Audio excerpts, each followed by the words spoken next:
Hello बच्चों, आज हम लोग पढ़ेंगे कार्बोहाइड्रेट्स के बारे में। तो सबसे पहले कार्बोहाइड्रेट्स की डेफिनेशन देखेंगे।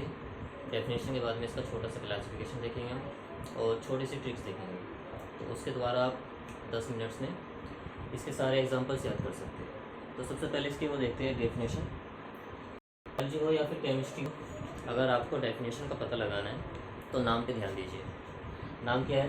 कार्बोहाइड्रेट, यानी कि 2 वर्ड से मिलकर बना हुआ है, कार्बन प्लस हाइड्रेट्स। कार्बन और हाइड्रेट यानी कि H2O। हाइड्रेट्स के लिए यूज़ करते हैं हम लोग H2O। तो इनका जो जनरल फार्मूला होता है, जनरल फार्मूला है इनका CH2O और इसका होल N, या इसी को हम लोग ऐसे भी लिख सकते हैं CnH2nOn। ये ऐसे भी लिखा हुआ मिलता है CnH2O होल। तो ये सभी कार्बोहाइड्रेट्स के फॉर्मूले होते हैं। एन है number of carbon, number of carbon. अभी नंबर ऑफ कार्बन जो है 3 से स्टार्ट होता है, मिनिमम 3 कार्बन होने चाहिए, उससे ज़्यादा भी हो सकते हैं 4, 5, 6, 7 और मिनिमम। तो कार्बोहाइड्रेट्स क्या है हमने देख लिया, कार्बन के हाइड्रेट्स। इनकी डेफिनेशन एक और होती है, हाइड्रेट्स ऑफ कार्बन तो है ही, साथ में एक डेफिनेशन और है, ये जो होते हैं पॉलीहाइड्रोक्सी एल्डिहाइड, पॉलीहाइड्रोक्सी एल्डिहाइड, ऐसे एल्डिहाइड जिनमें हाइड्रोक्सी बहुत ज़्यादा लगे हुए हो, 3 बार 4 बार 5 बार या फिर 6 बार, तो पॉलीहाइड्रोक्सी एल्डिहाइड। तो उनमें फंक्शनल ग्रुप एल्डिहाइड भी हो सकता है या फिर उनमें फंक्शनल ग्रुप कीटोन भी हो सकता है। एल्डिहाइड की बात करें तो एल्डिहाइड ग्रुप CHO ये हो सकता है, या कीटो ग्रुप C-O ये हो सकता है। अगर एल्डिहाइड मिल रहा है किसी कार्बोहाइड्रेट में तो उसको बोलते हैं एल्डोज, एल्डोज, अगर एल्डिहाइड ग्रुप प्रेजेंट है। और अगर कीटो ग्रुप प्रेजेंट है तो उसको बोला जाता है कीटोज। इसी एल्डिहाइड के लिए एल्डोज और कीटोन के लिए कीटोज। तो जहाँ कीटो ग्रुप होगा उसको हम लोग बोलेंगे कीटोज, जहाँ एल्डिहाइड ग्रुप होगा उसके लिए यूज़ करेंगे हम एल्डोज। तो ये कंपाउंड्स क्या है, पॉलीहाइड्रोक्सी एल्डिहाइड या फिर कीटोन्स के मॉलिक्यूल्स होते हैं। या एक डेफिनेशन और है इनकी कि ऐसे कंपाउंड, दोज कंपाउंड्स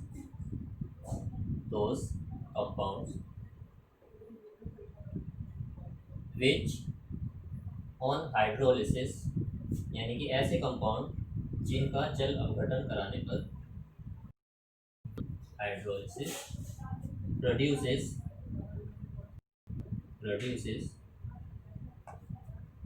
क्या प्रोड्यूस करेंगे, पॉलीहाइड्रोक्सी एल्डिहाइड, पॉलीहाइड्रोक्सी एल्डिहाइड और कीटोन्स। ऐसे कंपाउंड जो पॉलीहाइड्रोक्सी एल्डिहाइड या कीटोन से बने हो, या ऐसे कंपाउंड्स जिनका हाइड्रोलिसिस या जल अपघटन कराने पर पॉलीहाइड्रोक्सी एल्डिहाइड या कीटोन्स प्राप्त हो, उसको बोला जाता है कार्बोहाइड्रेट। जैसे एग्जांपल ले लेते हैं सुक्रोज। तो सुक्रोज का जो फॉर्मूला होता है वो होता है C12H22O11। तो जब इसका हाइड्रोलिसिस कराया जाता है H2O, तो ये बनाता है एक तो ग्लूकोज C6H12O6 और एक फ्रक्टोज C6H12O6। तो जब इनकी स्ट्रक्चर देखी जाती है तो स्ट्रक्चर में हम देखते हैं कि इनके OH जो ग्रुप है वो काफ़ी सारे लगे हुए हैं। आज स्ट्रक्चर पे ध्यान नहीं देंगे, स्ट्रक्चर के लिए कोई और लेक्चर अगर टाइम मिला तो हम अपलोड कर देंगे। तो यहाँ पे हम क्या देख रहे हैं, डेफिनेशन की बात कर रहे हैं कि ऐसे कंपाउंड्स जो हाइड्रोलिसिस कराने पर, ये कंपाउंड हमारा सुक्रोज, इसकी हाइड्रोलिसिस कराई तो इसने क्या बनाया, पॉलीहाइड्रोक्सी एल्डिहाइड। जो ग्लूकोज होता है इसमें एल्डिहाइड ग्रुप प्रेजेंट होता है, और जो फ्रक्टोज होता है उसके अंदर कीटोन ग्रुप प्रेजेंट होता है। तो फ्रक्टोज हमारा कीटोज है और हमारा ग्लूकोज जो है वो एल्डोज है। तो ये होगी इनकी डेफिनेशन। चलिए, तो अब देखते हैं इनका क्लासिफिकेशन कि इनको किस तरह से डिवाइड किया गया है। तो इनका जो जनरली क्लासिफिकेशन है वो इनमें कार्बन के नंबर्स के बेसिस पे किया गया है। कार्बन के नंबर्स 3 से मिनिमम स्टार्ट होने हैं और 3 से आगे भी जा सकते हैं, वो 1000 तक जा सकते हैं कार्बन के नंबर्स। आज हम डिस्कस करेंगे classification of carbohydrate on the basis of number of carbon, on the basis of number of carbon, on the basis of number of carbon. तो कार्बन के नंबर्स के आधार पे हमें इसको क्लासिफाई करना है। चलिए तो देखते हैं। तो कार्बन के नंबर के आधार पे अगर क्लासिफाई करें तो एक होते हैं मोनोसेकेराइड, मोनोसेकेराइड, मोनोसेकेराइड। दूसरे होते हैं ओलिगोसेकेराइड, ओलिगोसेकेराइड, ओलिगोसेकेराइड्स। और थर्ड होते हैं पॉलीसेकेराइड। इनको एक एक करके हम देखेंगे, एग्जांपल्स भी और साथ में ट्रिक्स भी कि कैसे इनको याद रखना है, इनके एग्जांपल्स। तो कार्बोहाइड्रेट्स तीन तरह के हमारे, मोनोसेकेराइड, ओलिगोसेकेराइड और पॉलीसेकेराइड। मोनोसेकेराइड कार्बोहाइड्रेट की सिंपलेस्ट यूनिट बोला जाता है और ये वाटर के अंदर आसानी से सोल्यूबल हो जाते हैं, क्रिस्टलाइन होते हैं, पाउडर फॉर्म में होते हैं और स्वीट होते हैं। तो सबसे सिंपलेस्ट यूनिट होती है मोनोसेकेराइड। बाद में देखेंगे इसमें एग्जांपल्स भी हम। एग्जांपल में इसमें ग्लूकोज आ जाता है, फ्रक्टोज आ जाता है, राइबोज आ जाता है। ओलिगोसेकेराइड वे होते हैं जो हाइड्रोलिसिस कराने पर मोनोसेकेराइड के मॉलिक्यूल्स को प्रोड्यूस करें, उनको बोला जाता है ओलिगोसेकेराइड। अगर ओलिगोसेकेराइड ऐसा है जो हाइड्रोलिसिस कराने पे मोनोसेकेराइड के 2 मॉलिक्यूल बना रहा है तो उसको बोला जाता है डाइसेकेराइड। अगर 3 मॉलिक्यूल देगा डाइसेकेराइड, 4 मॉलिक्यूल देगा टेट्रासेकेराइड, 5 देगा पेंटासेकेराइड और इस तरह से आगे बढ़ते जाएंगे। पॉलीसेकेराइड जो होते हैं पॉलीमर्स होते हैं और इनके अंदर जो कार्बन्स होते हैं हमारे, या जो मोनोसेकेराइड की यूनिट्स होती हैं वो 10 से लेकर 1000 तक हो सकती है। 10 से लेकर 1000 तक मोनोसेकेराइड्स की यूनिट्स हो सकती है। ओलिगोसेकेराइड्स जो होते हैं ये इनमें जो मोनोसेकेराइड्स होंगे हमारे, वो मोनोसेकेराइड्स की जो यूनिट है जो हाइड्रोलिसिस पे देंगे वो 2 से लेकर 10 तक यूनिट्स हो सकती है। मोनोसेकेराइड्स में मिनिमम कार्बन 3 रहने हैं और ये कार्बन 10 तक जा सकते हैं, किसी किसी बुक में 7 भी लिखा होगा। तो हम इन तीनों को एक एक करके देखते हैं with examples and with tricks. चलिए देखते हैं। सबसे पहले मोनोसेकेराइड, और साथ में ये भी देखेंगे कि इनके फॉर्मूले को कैसे डिराइव करना है। बहुत ईजी है फॉर्मूला, बहुत ईजी है। बस आपको क्या ध्यान रखना है, इसको ध्यान रखना है CnH2nOH, जहाँ पर n क्या है, नंबर ऑफ कार्बन। चलिए तो इसके अंदर एग्जांपल्स देखते हैं मोनोसेकेराइड में। पहला एग्जांपल ट्राइओस, ट्राइओस, ट्राइओस यानी कि इसके अंदर कितने कार्बन होंगे, 3 कार्बन। तो यहाँ पर n की वैल्यू 3 रखेंगे। 3 अगर रखते हैं तो C3 हो जाएगा, 3 2 6, H6 और ऑक्सीजन 3। तो ट्राइओस का फॉर्मूला होता है C3H6O3। उसके बाद टेट्रोस, टेट्रोस यानी कि 4 कार्बन। तो n की जगह पे यहाँ पे 4 रखेंगे, C4, H को डबल कर दोगे 8, ऑक्सीजन 4। तो C4H8O4 इसका फॉर्मूला है टेट्रोस का। फिर आता है पेंटोस शुगर, पेंटोस।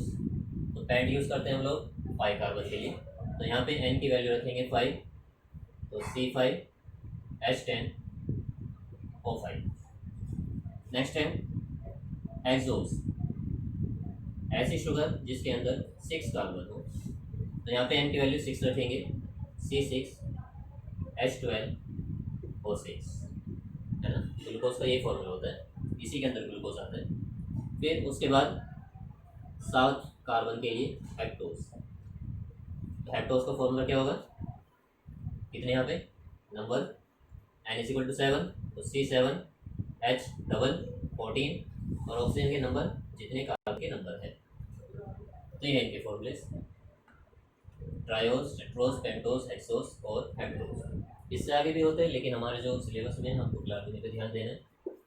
अब इनकी जरा ट्रिक्स देख लेते हैं कि ट्रिक्स क्या क्या है इनकी। तो ट्रायोस के लिए आपको ध्यान रखना है 3 3 गधा, ओके, 3 गधा।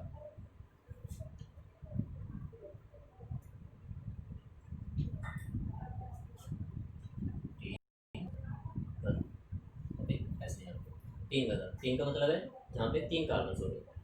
तो ये जी का क्या मतलब है? जी जो है हमारा, जी का मतलब है ग्लिसरेल्डिहाइड, ग्लिसरेल्डिहाइड। तो ये एल्डोज होता है। और टी एच ए का मतलब है di hydroxy acetone, di hydroxy acetone. तो ये दो एग्जांपल आते हैं ट्रायोस के अंदर, ये ना। तो डी एच ए ये यहाँ से आया है और यहाँ से हमारा जी, 3 का था। 3 का मतलब 3 कार्बन वाले, तो 3 कार्बन वाले कौन से होंगे हमारे कार्बोहाइड्रेट? G4 ग्लिसरल्डिहाइड और DHA4 di hydroxy acetone. Glyceraldehyde एक एल्डिहाइड है, एल्डोस, और डाईहाइड्रोक्सी एसीटोन एक कीटोस है। चलिए नेक्स्ट देखते हैं टेट्रोस के लिए। तो टेट्रोस के लिए आपको ध्यान रखना है 4 4 ईट, 4 ईट, ओके, इसको ध्यान रखना 4 ईट। तो ई का क्या मतलब है देखते हैं। तो ई जो है हमारा, ई का मतलब है एरिथ्रोस, एरिथ्रोस। दूसरे ई का मतलब है एरिथ्रोलोस, एरिथ्रोलोस। दोनों में डिफरेंस ये है कि एरिथ्रोस में एल्डिहाइड ग्रुप होता है, एरिथ्रोलोस में कीटोस ग्रुप होता है, कीटोन ग्रुप। ये है थ्रियोस, थ्रियोस। तो ये इनके एग्जांपल्स हैं 4 ईट, 3 गधा, 4 ईट। चलिए नेक्स्ट देखते हैं फिर। नेक्स्ट क्या है हमारा 5 के लिए। तो 5 के लिए ध्यान रखिए 5 R D x, okay, 5 R D x. चलिए इनकी मीनिंग समझते हैं क्या है। ए फॉर एराबिनोस, ए फॉर एराबिनोस, ये शुगर होती है। R for ribose, R for ribose, ये राइबोस शुगर है जो कि आरएनए में पाई जाती है। इसका फॉर्मूला होता है C5H10O5। इसी में से एक ऑक्सीजन को निकालने पर डीऑक्सीराइबोस शुगर बनती है। डीऑक्सीराइबोस यानी कि राइबोस शुगर का डीऑक्सीडेशन करना, उसमें से ऑक्सीजन को रिमूव करना। तो D for deoxy ribose, deoxyribose. और फॉर्मूला क्या है इसका C5H10, इसमें से अब एक ऑक्सीजन कम कर देंगे बस, O4, C5H10O4। दोनों एक्स देख लेते हैं, इनका क्या मतलब है।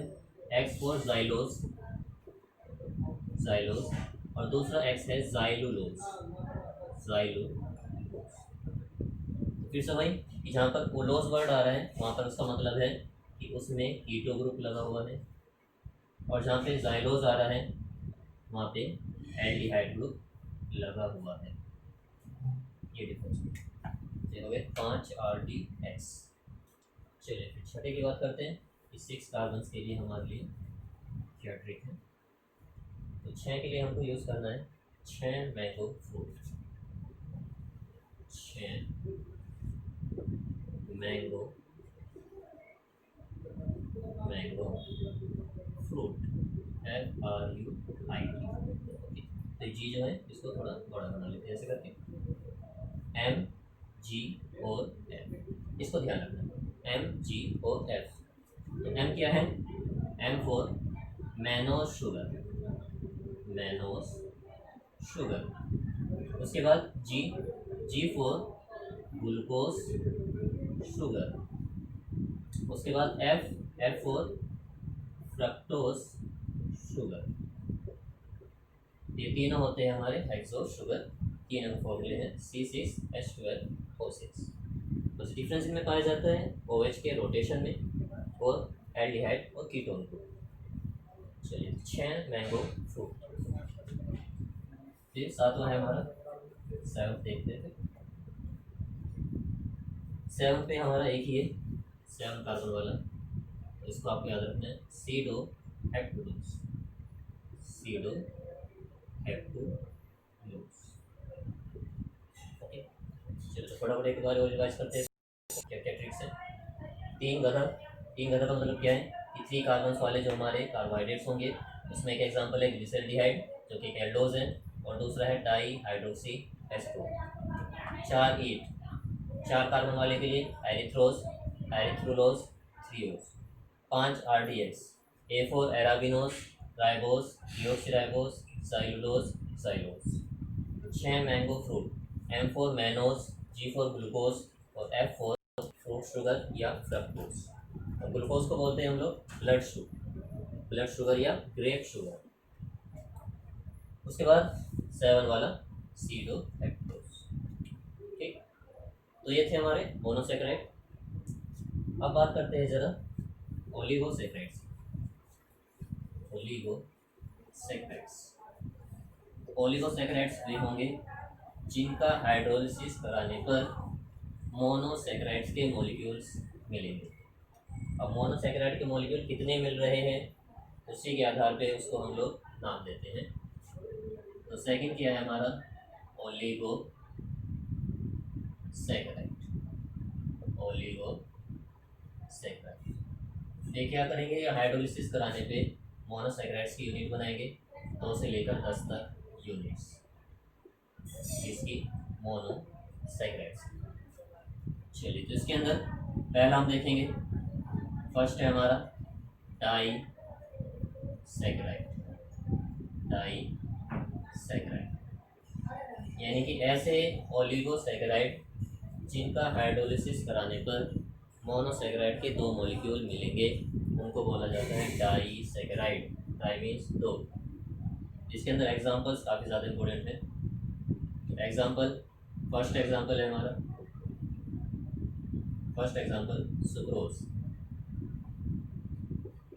सुक्रोज। इसका एक और नाम है केन शुगर या टेबल शुगर। ये सभी इसी के नाम है, टेबल शुगर। तो सुक्रोज जो होता है, सुक्रोज का हमारा फॉर्मूला होता है C12H22O11। सुक्रोज का फॉर्मूला है, इसका हाइड्रोलिसिस कराएंगे हम। तो हाइड्रोलिसिस कराने पे ये एक तो बनाता है ग्लूकोज, एक ही क्या बनाएगा ग्लूकोज, और एक ही बनाता है फ्रक्टोज। दोनों के फॉर्मूले सेम है, लेकिन इनके जो फंक्शनल ग्रुप है वो अलग अलग है। ग्लूकोज और कौन बना रहा है सुक्रोज। तो सुक्रोज से क्या मिलेगा, 2 मॉलिक्यूल मिलेंगे, एक ग्लूकोज का और एक फ्रक्टोज। दूसरा लैक्टोज। इसको हम लोग बोलते हैं मिल्क शुगर, मिल्क में मिलने वाली शुगर, मिल्क शुगर। फॉर्मूला इसका भी सेम है C12H22O11। हाइड्रोलिसिस कराएंगे तो ये भी मोनोसेक्राइड से 2 मॉलिक्यूल देगा। यहाँ पर जो मॉलिक्यूल है उसमें से एक होगा ग्लूकोज और एक होता है ग्लूकोज और गैलेक्टोज, इससे लैक्टोज। Third example maltose. दूसरा नाम इसका माल्ट शुगर। फॉर्मूला इसका भी सेम है C12H22O11 प्लस H2O। इसका हाइड्रोलिसिस कराएंगे तो 2 मॉलिक्यूल हमें मिलते हैं ग्लूकोज। तो ये ध्यान रखें, फॉर्मूला सबके सेम है, लेकिन हाइड्रोलिसिस कराने पे जो प्रोडक्ट हमें मिल रहा है वो डिफरेंट मिल रहा है।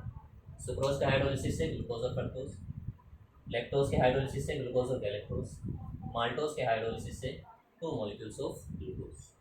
तो ये था डाइसेक्राइड।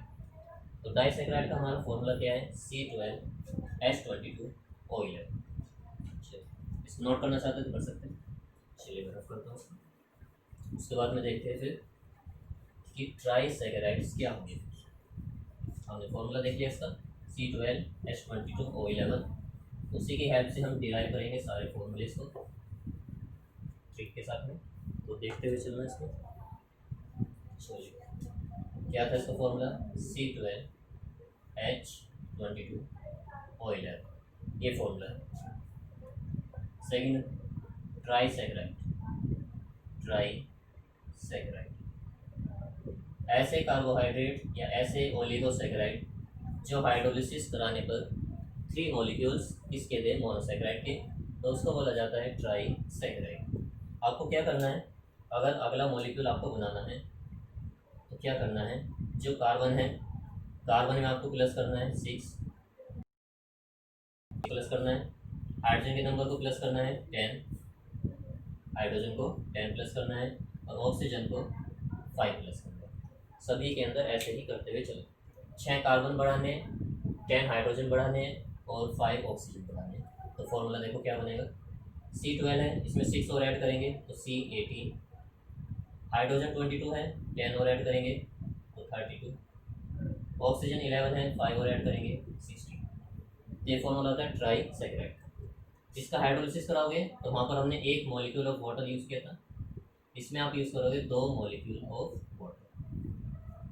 ठीक, तो ये क्या बना देगा, ये बना देगा 3 मॉलिक्यूल्स ऑफ मोनोसैकेराइड, यानी 3C6H12O6। तो देख लीजिए दोनों तरफ बैलेंस है, दोनों तरफ कार्बन के नंबर 18, हाइड्रोजन हमारे 12 3 36, ऑक्सीजन 18 बैलेंस है। तो ट्राईसैकेराइड के अंदर एग्जांपल आता है रेफिनोस, एग्जांपल रेफिनोस, ये एग्जांपल इसमें ट्राईसैकेराइड। अगला देखते हैं टेट्रासैकेराइड।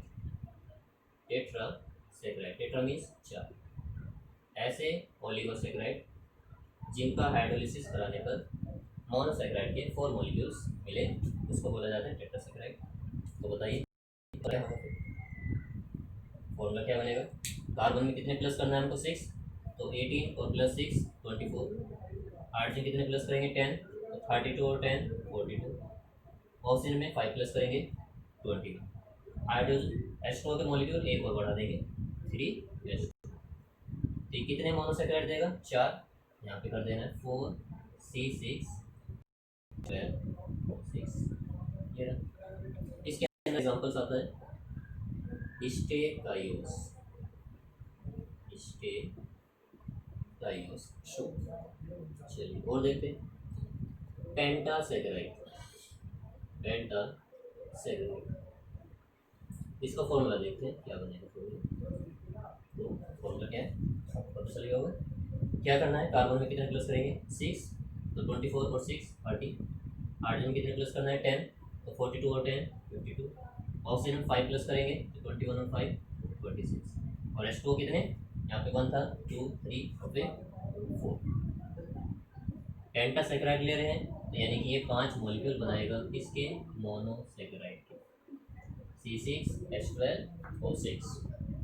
ठीक, तो इसी तरह से आप हेक्सासैकेराइड, हेप्टासैकेराइड के फॉर्मूले भी डिराइव कर सकते हैं। तो सबने ये ध्यान रखना है कि कार्बन के नंबर 6 प्लस करोगे, हाइड्रोजन को 10 और ऑक्सीजन को 5। तो नेक्स्ट देखते हैं पॉलीसैकेराइड।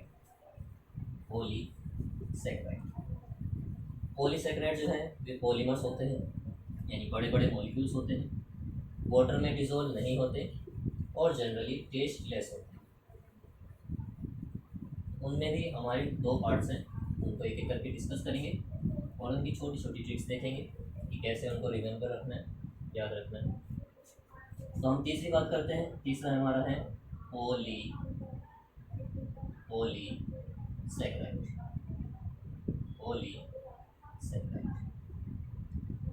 तो ये ऐसे कार्बोहाइड्रेट हैं जो बहुत ही ज़्यादा मोनोसैकेराइड की यूनिट से आपस में जुड़े होते हैं। किस यूनिट से, किस बॉन्ड से, उस बॉन्ड का नाम होता है ग्लाइकोसिडिक बॉन्ड। ये हो जाता है शुगर मॉलिक्यूल के बीच में, ग्लाइकोसिडिक बॉन्ड। ओके, पॉलीसैकेराइड जो है इनको हम लोग ग्लाइकन्स भी बोलते हैं, ग्लाइकन्स। ग्लाइकन्स। इनको दो डिवाइड किया गया है। ये दो पार्ट्स कौन कौन से हैं देखते हैं। एक तो है होमो पॉलीसेकेराइड। होमो मीन्स होता है सेम, होमो पॉलीसेकेराइड्स, या इनको बोला जाता है होमोग्लाइकन। होमो दूसरा आता है हेट्रोपॉलीसेकेराइड। हेट्रोपॉलीसेकेराइड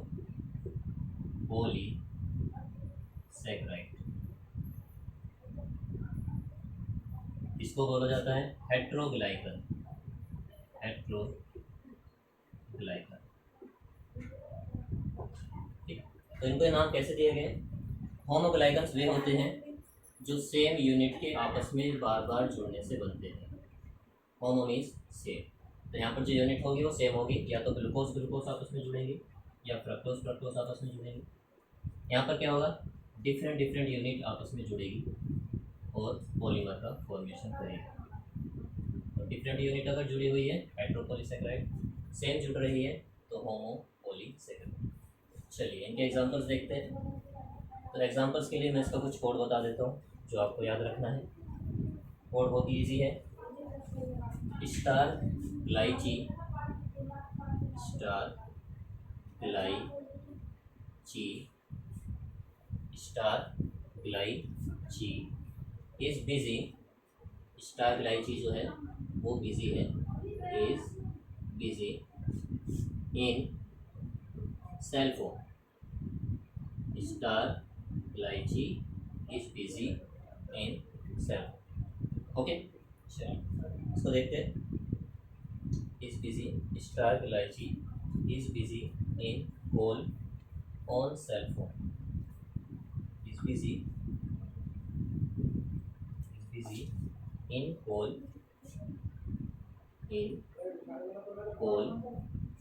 on cell phone okay। Star ग्लाइची is busy in call on cell phone okay. तो यहाँ पर जो ध्यान रखने हैं, एक तो आपको ये ध्यान रखना है स्टार KY, फिर CHIINCALL और CELL।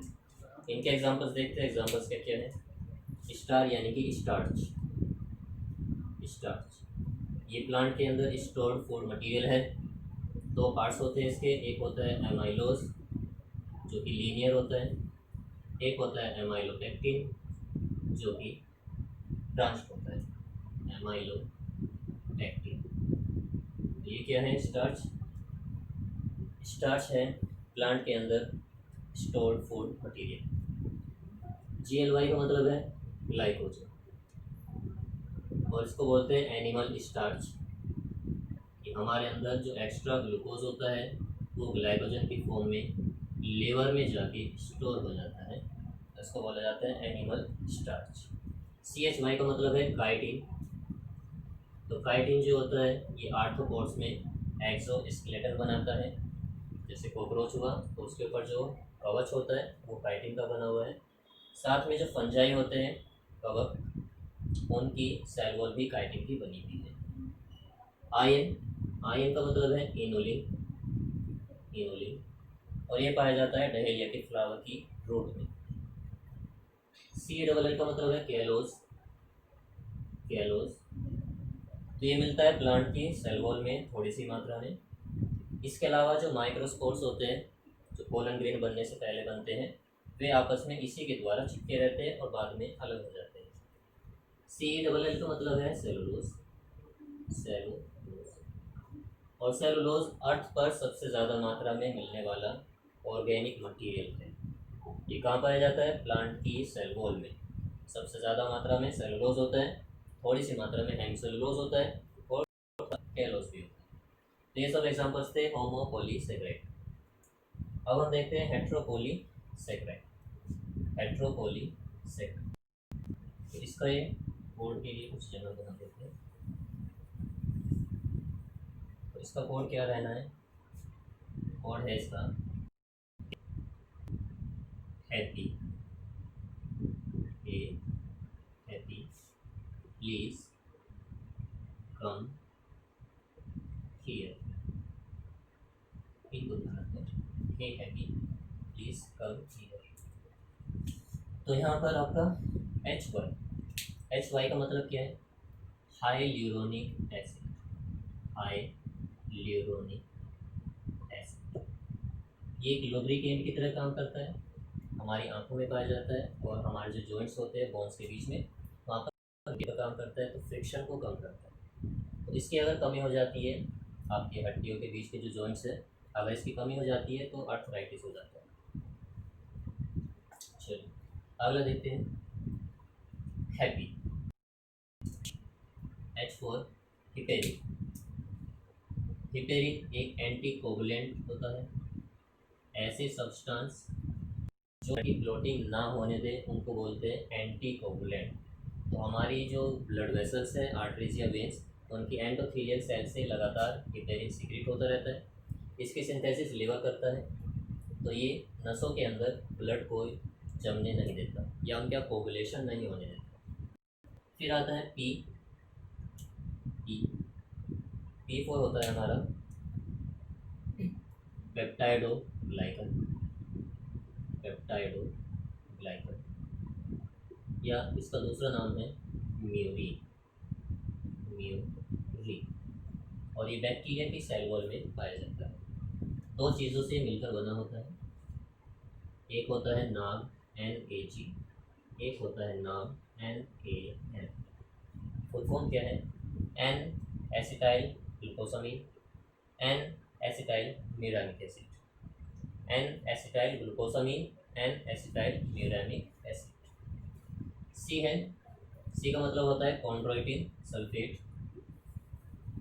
Chondroitin sulphate, chondroitin sulphate. तो कॉन्ड्रोइटिन सल्फेट जो होता है, जो हमारी कार्टिलेज होती है, जो कार्टिलेज जैसे कि सॉफ्ट बोन्स होती है, जैसे नाक की हो गई या ईयर पिन ना हो गया हमारा, तो उनके फॉर्मेशन में हेल्प करता है। कार्टिलेज के फॉर्मेशन में जो मेन मटेरियल होता है वो होता है कॉन्ड्रोइटिन सल्फेट। फिर यहाँ पे He का मतलब है hemicellulose.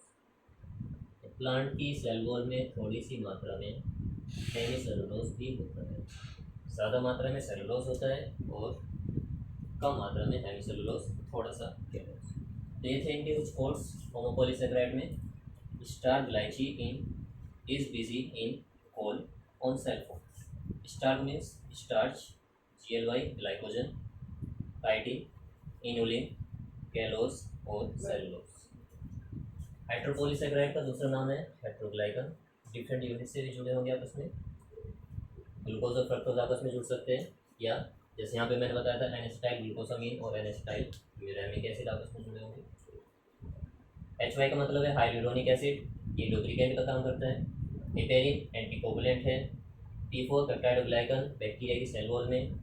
CO4 chondroitin sulphate cartilage के अंदर पाया जाता है, और He4 हेमीसेलुलोज। तो आज के लिए बस इतना ही, फिर एक नई वीडियो के साथ में मिलेंगे, इंटरेस्टिंग वीडियो बनाएंगे अपनी बार। तो ऐसे ही कुछ और ट्रिक्स लाएंगे हम, तो तब तक के लिए